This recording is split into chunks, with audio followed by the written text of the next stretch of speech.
His educational background is as diverse as his interest. It's in architecture, urban policy, ethics, and theology, and he has degrees in both public and private management from Yale College, Yale Divinity School, and Yale School of Organization and Management. Please join me in welcoming David Dodson to Brazosport College.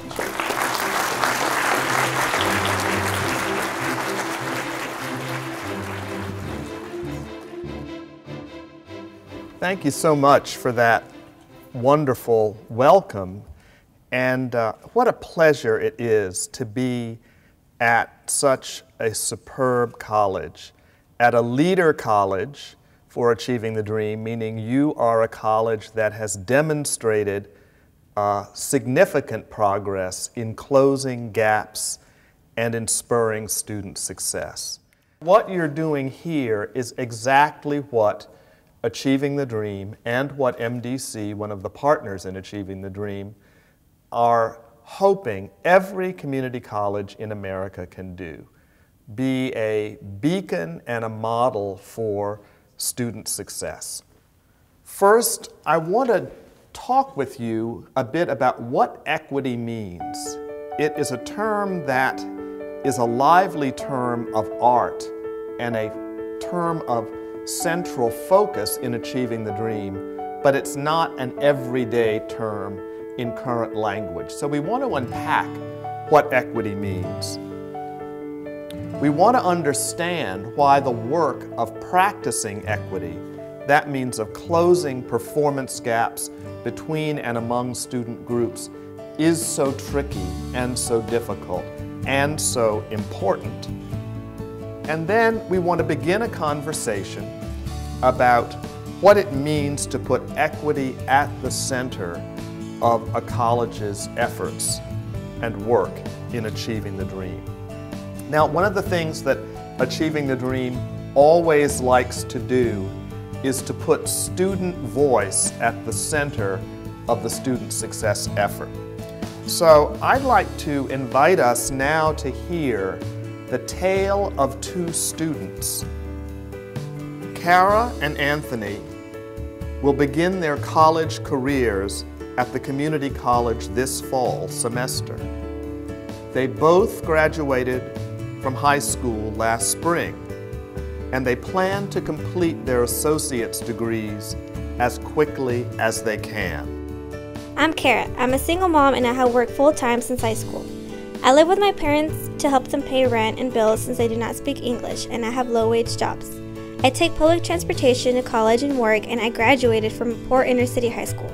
I will need to take several developmental classes before I can even begin taking credit courses. My advisor failed to tell me about financial aid, and on top of that, I can't attend the first 2 days of classes because of my work schedule. I'm Anthony. I've chosen to attend a community college rather than a four-year institution because my parents can afford to pay the tuition, and I can live with them to help lower costs. I went to a good high school, but when I took the college placement test, I learned that I would have to take a development math class before I would qualify for the required credit-bearing math class. Both Anthony and Kara plan to go to community college. They both have equal access to a community college education. But because of circumstances, some within but many beyond their control, situational factors we might call them, both don't have something that's absolutely critical in American society. Both don't have an equal opportunity to succeed. It's a fundamental American value. We all believe in it, probably very strongly. It's in our DNA as a nation to have this concept of the equal opportunity to succeed.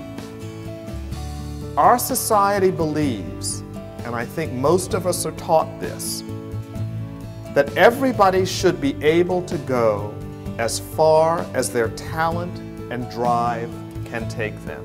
So really the message that is commonly understood in America today is this: if you work hard and you play by the rules, you can succeed because the playing field is largely level. The environment is benign. That's sort of what we mean when we mean that there's an equal opportunity to succeed. Now, the equal opportunity to succeed is rooted in some very strong cultural beliefs. And these are very powerful drivers. They're very important, again, to how we think about ourselves and think about success in America.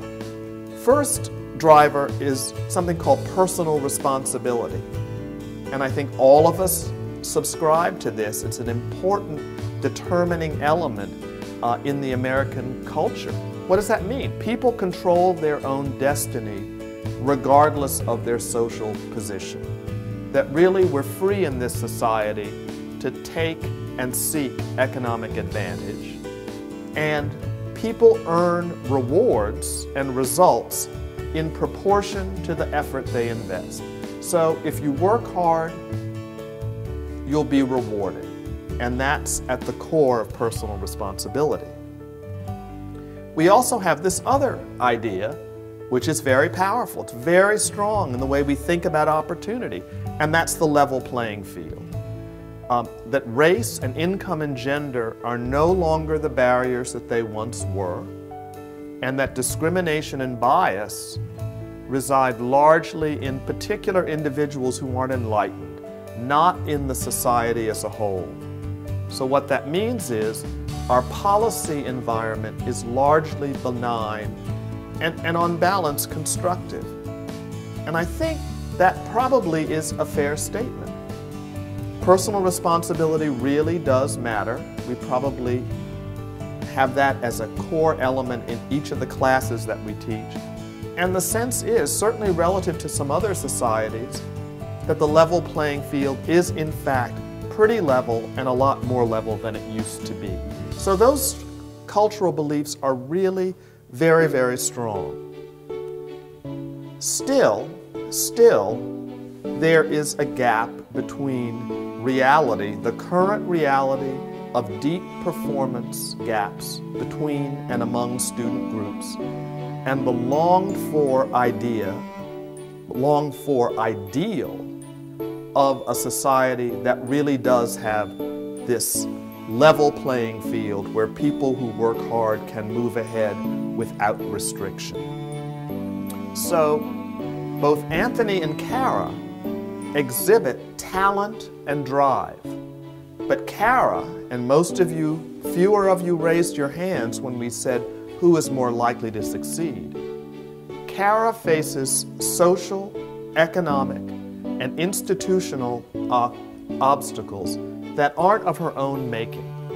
And those make her path to success steeper and more complicated than Anthony's. And here's the point for achieving the dream.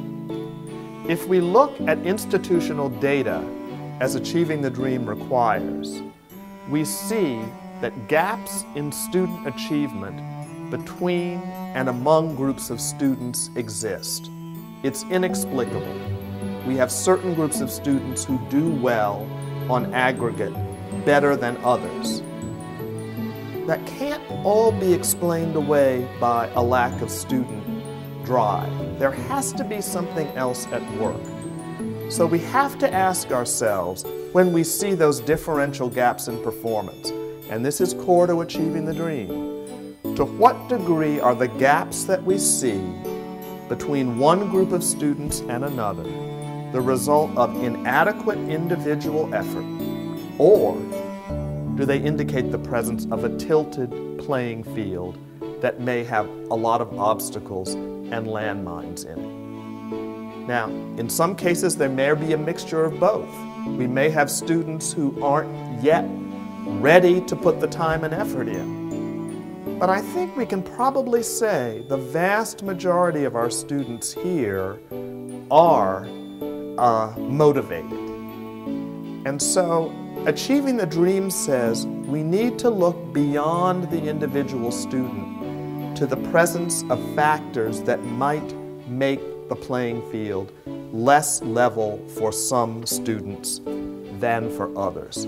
We've got to ask ourselves whether persistent and enduring gaps in student performance may be the result of policies and practices, many unintentional, that result in an unlevel playing field. And we need to examine particularly our own ways of doing things to see if the inequities are structural. By that I mean whether they're kind of baked into the fabric of how we do things. Structural inequities are policies and practices, many oftentimes unintentional. I really want to underscore that result in achievement gaps because of the way institutions and society are organized and operated. In other words, the way we do business may result or contribute to the kinds of barriers that we see. I'm not saying that's always the case, but I'm saying that's the structural inequity perspective. We've always got to ask ourselves, why might these barriers persist? We've got a symptom and a cause. We've got these achievement gaps.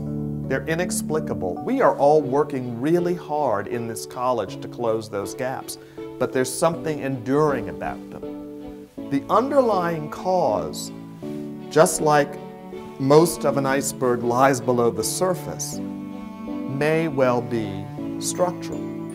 Why are structural inequities so hard to remove? When I said they're kind of baked into the way we think, like chocolate into a marble cake, what does that really mean and why? Well, some friends at the Aspen Institute have done really important work on what I call the iron triangle of attitudes, images, and policies. And what this essentially says is there's something called, rather grandly, cultural norms and narratives that can influence and shape personal attitudes and biases and behaviors that can get reflected in institutional policies and practices. One of the things about the iron triangle is that structural inequities may actually result and originate in forces outside the college. We don't control the images that appear in the media, but they can affect the way society thinks about groups, and they might seep into our life and ways of thinking. And they may well have, and I would say personally, do have some contribution to the inequities that we see in the data. What can a college do about it? The strategic intervention that Achieving the Dream says can overcome these over time is to practice equity. Equity is at the heart of student success because the equity point of view says that different students have different needs for resources and support precisely because the playing field for them may not be as level as we like to think. And until it is, and I hope each of us in our own way is working to make sure it is level, until it is, we may need to give different students different levels of support so that they can use their talent and drive to move ahead. It means practicing fairness with rigor, and we're going to talk just briefly about what fairness means. It means giving students what they need according to the situation in which they find themselves. And it means maintaining a culture of evidence so that we're always watching to see whether or not we're making progress. Equity does not equal equality. Practicing equity does not mean treating all students identically.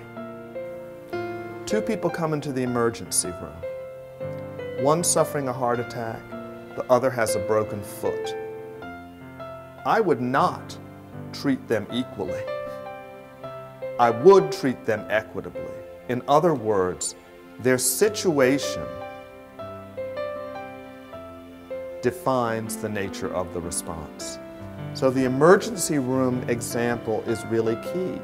When does the situation a student or group of students find themselves in require and justify a treatment for one group that's different from another? We can implement policies, practices, and programs that help compensate for inequities that are beyond the college's control, inequities that place certain students at a disadvantage. So we can do compensatory programs. Another key factor, which you have here, is board and presidential commitment. Begin by making equity a core priority for the governance and leadership of the college. Make it a goal in the strategic plan. Make it a topic for database discussion at trustee and I would say faculty and leadership meetings. And then, again, as we said, begin inside. I think it's always so positive to change first what you can, but also look outside to see if there are external systems that are impinging and shaping what you do. Examine the data through a structural inequity lens. How much of this might be about the lack of talent and drive in our students? How much might be about some of these other factors that inhibit students with talent and drive from making the progress that they can? And then finally, always keep equity as that North Star. It's really our quest and our mission in this work to make sure those achievement gaps, many of which are the result of playing fields that are pockmarked with landmines, that we figure out ways to close those gaps so that once again, the United States is closer to the top of that line, and Texas is closer to the top of that line that we saw than the middle or the bottom. We keep that by always having a data-driven dialogue about how are we doing well enough, who isn't making progress, and why. We need to invest in professional development, particularly related to understanding and making progress on structural inequities. And begin to make equity an institutional success criteria. That we really define success by the progressive reduction of achievement gaps. That really is what we're about here. It's what we're about in Achieving the Dream. It's why the structural inequity lens matters so much. You're making progress. Your students can tell you the things that would help level the playing field for them even more. And I look forward to having a conversation with you about these ideas and about what they mean for you and for student success.